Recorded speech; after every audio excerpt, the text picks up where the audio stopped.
Congratulations, it's a very exciting time. You have your loan approval and now you're ready to go look at homes. Now, some people think, oh, this is easy, this is just an easy process. It's not always that easy, and it's really important that you know what you're looking for. So I tell people you make money when you buy a home, not necessarily when you sell a home. So what are a few things you need to think about? Well, you know when you find the home that you fall in love with, this is the one, you're going to need to write a contract. So let's think about, as we're out there looking at homes, what's important to us? Well, location's always important, right? There's certain things that you want that are going to be important to you. But let's think about if a home's a resale.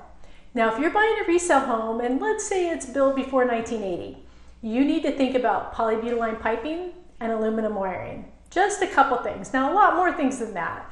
But those two things may stop you from getting insurance. It's not a crisis. It can be resolved. But it's something you need to think about, because when you write an offer on a home, you need to know what those costs are going to be to you and whether or not this is really the property that you want. Now, the other thing is, if you're choosing to purchase new construction, a lot of people think, oh, I'm not going to go with a realtor, I'm going to get a better deal. That's not the case. Now, let me explain to you what happens when you purchase a new home. Builders do not adjust their pricing. And why? Because it affects the appraised value of the next home that they sell. So they're going to pay the real estate agent, whether you use them or don't use them, the cost is not going to change, okay? It doesn't cost you any more to use an agent to make sure that you're protected and that somebody is looking out for your best interests. Now, why do I say this? Let me explain to you a couple things about what you could find in a new construction contract. One, some of the contracts state that you cannot rely on any of their advertising or marketing materials.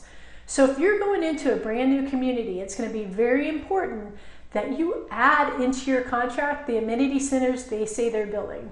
If you're supposed to have a pool, a gated community, volleyball, tennis, whatever those respective items are, you need to put it in your contract if the builder's contract says you cannot rely on their marketing materials. The other thing is you need to understand your homeowners association. How does that work? Is the budget correct? And I'm going to talk a little bit about homeowners and condominium associations and what does that mean.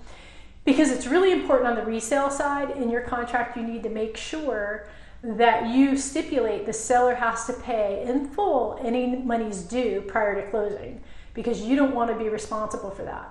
So keep in mind, as you're out looking at homes, yes, one thing is to find the home that you love, but a very important thing in this process is to make sure that you're working with somebody that understands what to look out for you to help you understand what your costs could be before you close and after you close. So make sure you're working with a qualified real estate agent. And if you have any questions, don't hesitate to call Torey Eisenman, 407-230-6836.